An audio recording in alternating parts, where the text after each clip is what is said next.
Alors, qu'est-ce que ça t'apporte de jouer d'un instrument quand tu composes? Quel est le plus? Parce qu'il y a des artistes qui ne jouent pas, que ce soit la guitare, que ce soit le piano. Quel est l'avantage pour toi aujourd'hui de pouvoir jouer le piano lorsque tu composes? Alors, du coup, moi, le fait de jouer, il y a vraiment deux choses. La première, c'est que, et même peut-être trois, la première, c'est que effectivement, je suis en mesure maintenant de poser une mélodie, une base mélodique sur mes compositions avant de les donner à un arrangeur. Il y a au moins une base que j'ai posée et je sais où je vais et je sais ce que j'attends par rapport à ce que je pose à la base. Le deuxième point, c'est que ça m'a permis aussi d'avoir des temps comment dire ça, de prière et de louange personnelle avec Dieu, avec un instrument, là où avant, quelques années avant, c'était soit je chantais a cappella, soit je mettais un fond musical ou je mettais un album et je chantais par-dessus.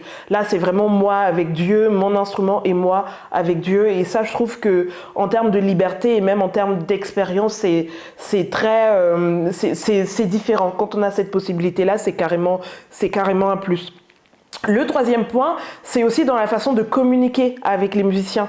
Quand on est dans un groupe de louanges, moi, quand je conduisais la louange dans l'église où j'étais en Normandie, c'est vraiment, quand je préparais la liste, il fallait que je puisse communiquer au pianiste vraiment ce que je veux qu'elle fasse à tel moment. Et le fait de l'avoir répété moi avant fait que je savais que c'était possible de faire ça, parce que je l'avais fait moi. Et donc je pouvais lui dire sur cette partie-là, on fonctionne comme ça, etc.